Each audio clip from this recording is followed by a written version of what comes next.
And thank you, Mr. Chair, and I thank our ranking member, Chakowski, for holding this legislative hearing, and thank you to our panel of witnesses for joining us today.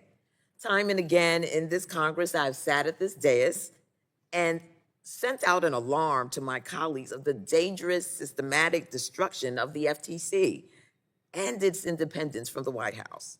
For over 100 years, the FTC has been the cop on the beat against fraud, scams, and deception because Congress gave it the trust and authority to enforce appropriately. In only a year and a half, Trump and his conservative Supreme Court have unjustly fired the Democratic commissioners of the FTC and ended 90 years of precedent, allowing the president to fire FTC commissioners at will, directly gutting the guardrails in Congress that Congress has placed on the agency to ensure independent, bipartisan work.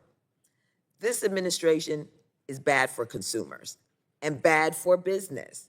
Without a bipartisan FTC, consumers will lose their unbiased advocate to obtain recourse when they've been taken advantage of by scammers. While they're all not perfect, many of the bills that are part of this hearing today seek to solve real issues impacting Americans. Though without the intended independence, trust, and authority maintained by the FTC, how can any of these bills properly seek protection and recourse?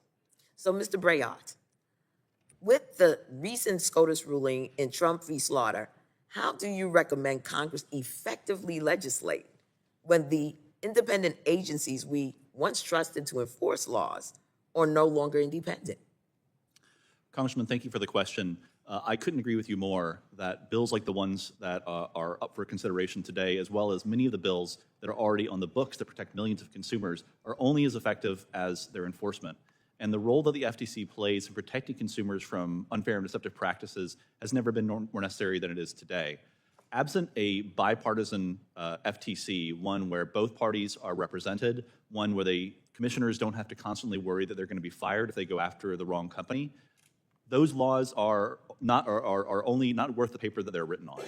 And so I think that Congress can and should pass legislation that reverses Trump v. Slaughter. You can also use your other levers that you have available to you through the appropriations process, through oversight, for example, to make sure that these agencies, the FTC, the CPSC, and other independent agencies continue to do the critically important work that they must do to protect America's consumers and competition.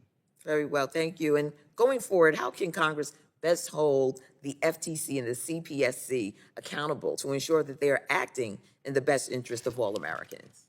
Well, Congress's oversight function has never been more important than it is now, particularly in an environment where we do have agencies that are not acting, or at least not led by bipartisan commissioners. Your role is more important than ever. And I think also there is a role to be played by the states. So avoiding passing legislation that prevents the states from playing the important consumer protection role that they have always played, and that's more important than ever, is also one way that Congress can help protect consumers and small businesses. Very well. It couldn't be simpler. The FTC has been an effective and trustworthy commission that Congress has repeatedly expressed confidence in and trusted with expanded authority. What the Trump administration is doing is shameful, and my Republican colleagues are enabling and supporting a more dangerous marketplace and online experience for all Americans. And I'll remind you all one more time, this is all out of the Project 2025. What we just heard goes to the heart of a much bigger question than the personalities involved in Washington. Who is actually protecting consumers when powerful companies, scammers, or bad actors take advantage of ordinary Americans? That is the concern Clark is raising. Her argument is that the Federal Trade Commission is not simply another federal agency. For generations, the FTC has served as a watchdog in the marketplace, with responsibility for challenging unfair and deceptive practices and helping protect consumers from fraud and abuse. And that matters because most Americans do not have the time, money, or legal resources to fight a major corporation on their own.